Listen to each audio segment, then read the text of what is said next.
നിങ്ങൾ അറിഞ്ഞോ 69 ഉറുപ്പിയുള്ളൂ. 69 ഉറുപ്പിയുള്ളൂ. നിങ്ങളെ അറിഞ്ഞില്ലേ? 69 ഉറുപ്പ്യ. പോയേക്കാ അറിഞ്ഞില്ലേ? 69 ഉറുപ്പ്യ. 69 കണക്ക് എന്താന്ന് അറിയണം. അപ്പുണ്ണിയേ കോയെ ഇന്നെന്താ പ്രശ്നം? ഇന്നത്തെ പ്രശ്നേ 69 ഉറുപ്പിയാണ്. അത് വെറ്റിലടക്കായിരിക്കും. വെട്ടിയിറക്കൊന്നല്ല, ആൾക്കാർ മുഴുവൻ 69 ഉറുപ്പിന്റെ കണക്ക്. എന്താന്ന് ആരും പറഞ്ഞിരുന്നില്ല. എന്റെ അടുത്ത് പാമ്പും കോണി കളിച്ച സാധനം അയ്യോ നോക്കിക്കാണെന്ന് പറഞ്ഞ ശിവ ശിവ പാമ്പും കൂടി അല്ലാതെ കബഡിപ്പണക. കബഡി കളിച്ചാൽ നേരെ ഞാൻ പോവാ. കോയെ പരിഹാരമുണ്ട്. ഇരിക്കേ. പലഹാരം കഴിഞ്ഞിട്ട് മതി. പലഹാരല്ല പരിഹാരം. ഇതാണ് ഞാൻ പറഞ്ഞ പലകെ. ആദ്യമേ നോക്കേ. എന്തേ കാലിന് കൈയെടുക്കുക. അവിടെ ഒരു ചൂടുകൂടും ഉണ്ട്. ശരി കാണുന്നുണ്ട് നോം. എനിക്ക് കണ്ടില്ലല്ലോ. അത് കാണില്ല. ദിവ്യദൃഷ്ടി കാണാം. പെണ്ണൽ അങ്ങാടി കാണുന്നുണ്ട്. ഒന്നിന് സൂം ചെയ്താ. ഇത് ഫോണല്ല. കണ്ടു കണ്ടു. അൽത്താസ്. അൽത്താസോ?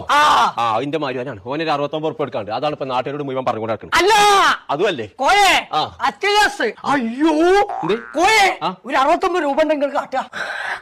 69 ഉറുപ്പ്യക്ക് പരിഹാരം ഉണ്ടാക്കാനല്ല എന്റെ അടുത്ത് വന്ന്. പെരിന്തൽമണ്ണ അറ്റ്ലസിലെ ഒരുവിധ സാധനങ്ങൾക്കൊക്കെ 69 രൂപ ഉള്ളൂ. നാട്ടിൽ മൊത്തം എന്നിട്ട് നോമ്പ് അറിഞ്ഞിട്ടില്ലല്ലോ. ഞാൻ പോവാ. വേണമെങ്കിൽ വരിക. ഞാനും ഉണ്ട്. ഞാൻ എന്റെ മാരു അൽത്താസിന് 69 ഉറുപ്പ് എടുക്കാണ്ടായിട്ട് നാട്ടുകാരോട് മുഴുവൻ പറഞ്ഞു നടക്കാൻ ചേച്ചി. എന്റെ തൊള്ളിയിൽ എന്താ പൂച്ച വെച്ച് നടക്കുന്നുണ്ട് നടക്കാണ്ട്. അപ്പൊ